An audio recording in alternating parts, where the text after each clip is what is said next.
नमस्कार प्रिय भारतवासियों। योजना भय योजना राष्ट्रीय सेवा योजना। आज हमारे संत गुरु घासीदास शासकीय स्नातकोत्तर महाविद्यालय कुरुद से राष्ट्रीय सेवा योजना इकाई 1 ग्राम भैंसमुंडी में साप्ताहिक शिविर का आयोजन किया गया मित्रों, जिसके हमारे कार्यक्रम अधिकारी थे प्रोफेसर विजय कश्यप सर जी।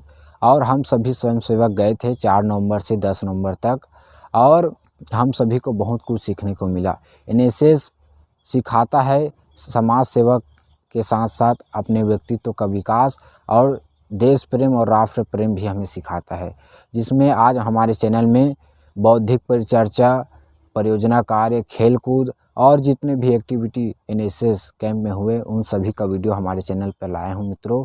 तो आप सभी वीडियो को अंत तक जरूर देखिए, और आप सभी पढ़ने वाले सभी भाइयों बहनों से निवेदन है कि आप एनएसएस से जरूर जुड़े, जिससे आपके जीवन में बहुत कुछ बदलाव होगा और आप अपने जीवन में एक अच्छे इंसान बनकर देश का विकास कर सकेंगे, एक अच्छे नागरिक बनकर। तो आप सभी को बहुत बहुत धन्यवाद, और वीडियो अच्छा लगा तो हमारे चैनल को सब्सक्राइब कीजिए और वीडियो को अधिक से अधिक शेयर कीजिए। जय हिंद, जय भारत, जय छत्तीसगढ़।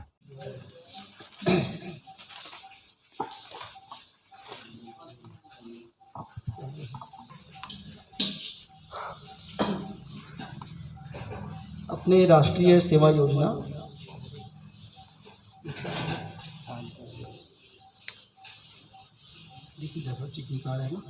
राष्ट्रीय सेवा योजना इकाई 1 संत गुरु घासीदास शासकीय स्नातकोत्तर महाविद्यालय कुरुद अपने इस एनएसएस इकाई के प्रमुख परम सम्माननीय श्री कश्यप सर अपने इस पास ही ग्राम नारी के वहाँ सरस्वती शिशु के प्रचार श्रीमान सोम प्रकाश निषाद जी, यहाँ उपस्थित सभी स्वयंसेवक, छात्र छात्राएं, अन्य जो जहाँ तक मेरी आवाज़ जा रही है ऐसे सभी बंधु भगिनी,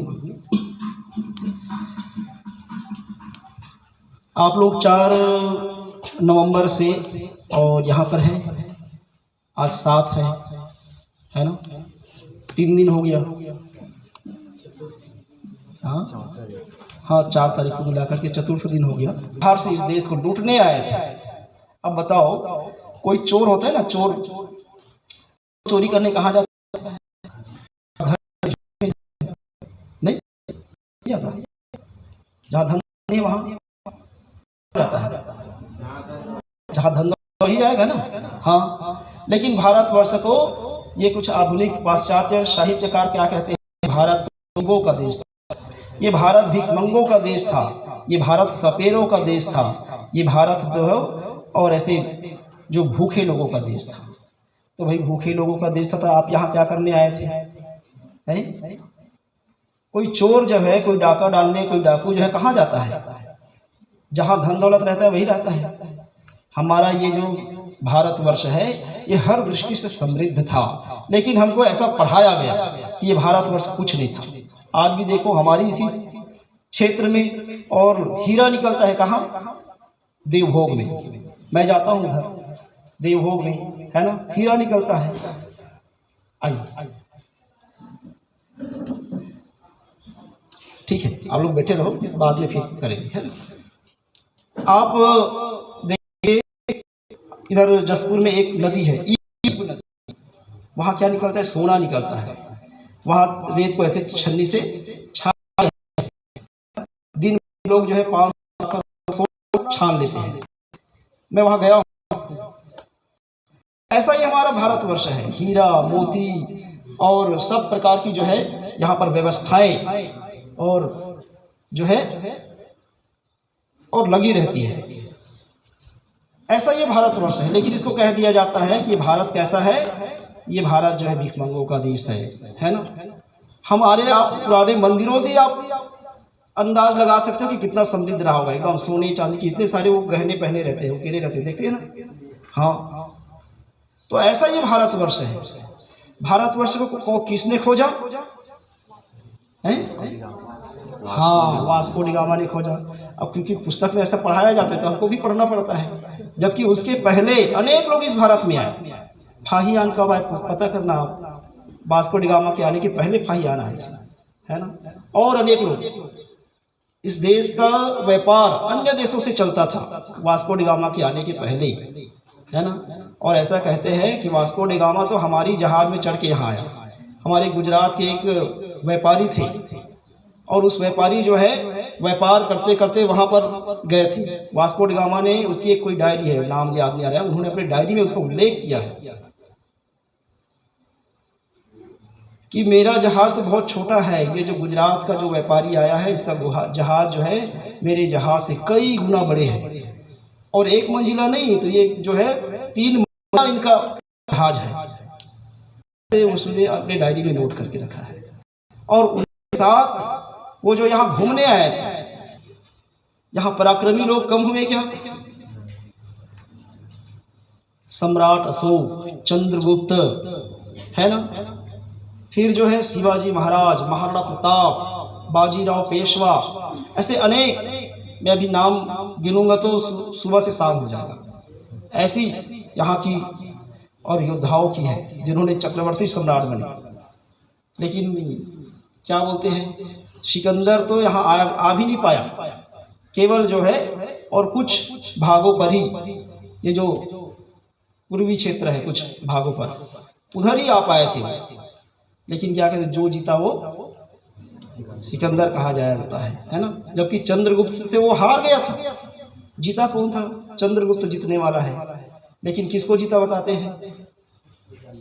सिकंदर को बताते हैं, है ना। सम्राट अकबर महान कौन हो जाता है? अकबर महान हो जाता है।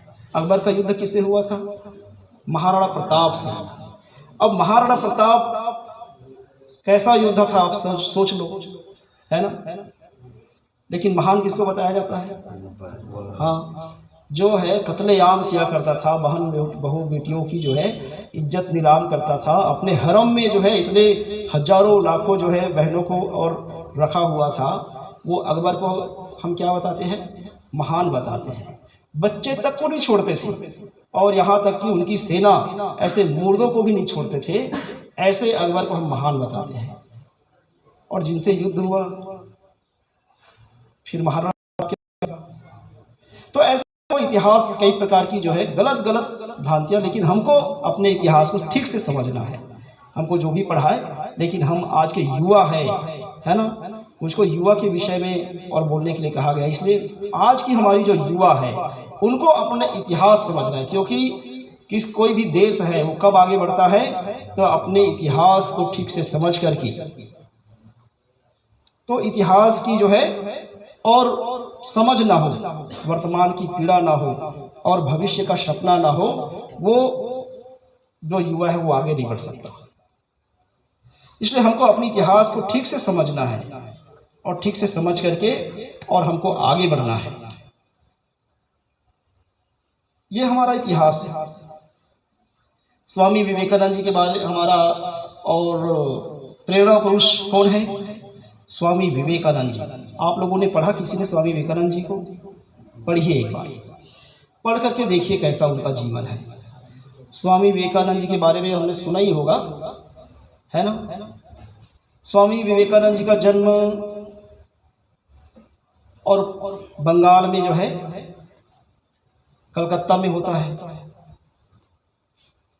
और बचपन से वो जिज्ञासु प्रवृत्ति के थे, चंचल प्रवृत्ति के थे और बहुत ही होनहार। एक बार सुने हुए बातों को याद कर लेते थे।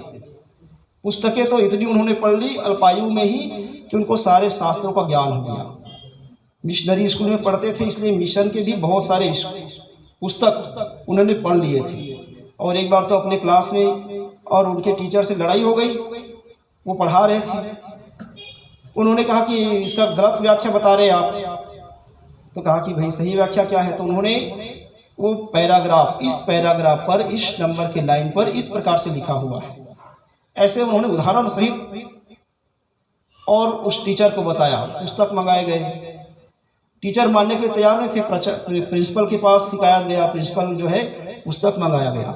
फिर जैसा विवेकानंद जी ने जो बताया था हूबहू वैसा ही अर्थ उसका निकला। ऐसे स्वामी विवेकानंद जी थे, सभी शास्त्रों के ज्ञाता, लेकिन जिज्ञासु प्रवृत्ति थी। वो किसी भी बात को अपने और तर्क की कसौटी पर कसे बिना मानते नहीं थे। जैसे आजकल हम लोग कहते हैं ना, हमारे ही जैसे थे वो। आज के जैसे युवा है, प्रमाण चाहिए हर चीज के लिए। क्या चाहिए? हाँ, ऐसी स्वामी विवेकानंद जी को पहले प्रमाण दो आप, तब हम आपकी बात को मानेंगे। और उस समय स्वामी विवेकानंद जी खोजने लगे। क्या खोजने लगे? कि भगवान, लोग कहते थे भगवान है ना, मंदिर, जैसे मंदिर यहाँ पर शिव जी की मंदिर है, ऐसी उस समय भी मंदिर था, लोग मंदिर जाते थे, पूजा करते थे। स्वामी विवेकानंद जी एक ही प्रश्न करते थे कि आपने भगवान को देखा क्या?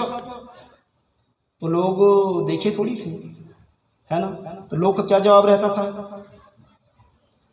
लेकिन स्वामी विवेकानंद जी का एक ही प्रश्न रहता था कि आपने भगवान को देखा क्या? जब भगवान को देखा नहीं है तो भगवान है ऐसा कैसे कह सकते हो? लेकिन मन में जब प्रश्न उठती है ना, तो प्रश्न अपने आप उत्तर खोजना चालू करता है। और कोई भी प्रश्न हो, एक दिन ना एक दिन वो उत्तर के नजदीक जाता ही है ना, वो उत्तर के नजदीक में जाएगा ही जाएगा। जैसे नाव है, आप बीच मझधार में छोड़ दोगे, एक समय आएगा कि वो नाव कहाँ जाएगा? किनारे जाके ही लगेगा। ऐसा ही कोई भी प्रश्न है, वो प्रश्न अपने आप एक दिन जो है वो कहाँ चला जाएगा? उत्तर के पास जाएगा। और ऐसा ही स्वामी विवेकानंद जी के पास भी हुआ। दक्षिणेश्वर मंदिर में स्वामी रामकृष्ण परमहंस जी के पास अपने मित्र की सहायता से वो पहुंच गए, और उनको भी वही प्रश्न कि आपने भगवान को देखा क्या? तो उन्होंने क्या कहा? स्वामी रामकृष्ण परमहंस जी कहते हैं कि हाँ, मैंने भगवान को देखा है, और जैसे तुमको देख रहा हूं इससे भी स्पष्ट देखा है, और तुमको भी दिखा सकता हूं। ऐसा स्वामी रामकृष्ण परमहंस जी ने और स्वामी विवेकानंद जी को कहते हैं। स्वामी विवेकानंद जी को लगा कि ये तो पगला टाइप का आदमी दिख रहा है, ये कहाँ से देखा होगा, है ना। फिर वही प्रश्न, लेकिन उन्होंने कहा कि नहीं, मैं आपको दिखा सकता हूं, आप देखना चाहोगे? रामकृष्ण परमहंस जी कहते हैं कि भगवान को देखना कौन चाहता है? यहाँ कोई देखना नहीं चाहता है, केवल ऐसे कहते हैं, है ना। और जो देखना चाहते हैं उनको भगवान क्या हुआ है? दिखा है, उसको मिला है। ऐसे स्वामी रामकृष्ण परमहंस जी और स्वामी विवेकानंद जी को कहते हैं। और सत्य बात है, जिन्होंने भी और भगवान को देखना चाहा उसको भगवान दिखा है। ये मैं भी कहता हूँ। स्वामी रामकृष्ण परमहंस जी कहते हैं कि भगवान को देखना कौन चाहता है? लोग यहाँ अपनी पत्नी के लिए रोते हैं, अपने पति के लिए रोते हैं, अपने बच्चों के लिए रोते हैं, नौकरी के लिए रोते हैं, धन संपत्ति के लिए रोते हैं। भगवान के लिए कोई रोता है क्या? लेकिन भगवान के लिए जिन्होंने रोया उसको क्या हुआ? भगवान प्राप्त हुआ है। इसी कलयुग की बात है। मीराबाई महाराणा प्रताप की बुआ थी। वो जहर की प्याली जो है कैसे अमृत में बदल जाती है। हम देखते हैं महाराणा प्रताप की माता भी एक समय बाद और संन्यास ले लेती है, जयवंता बाई। वो जयवंता बाई को भी और भगवान श्री कृष्ण दर्शन देते हैं। हम देखते हैं संत और रविदास जी को गंगा माता जो है स्वयं आकर के दूसरा कंगन उनको हाथों में पकड़ाती है। इसी कलयुग की घटना है। हम देखते हैं कि हमारे सरगुजा में राजमोहनी देवी हुई, एक गौड़ समाज की है, बकरी चराने वाली, बिना पढ़ी लिखी, अनपढ़ महिला, लेकिन उनके अंतरतम में देश कृष्ण भक्ति इतनी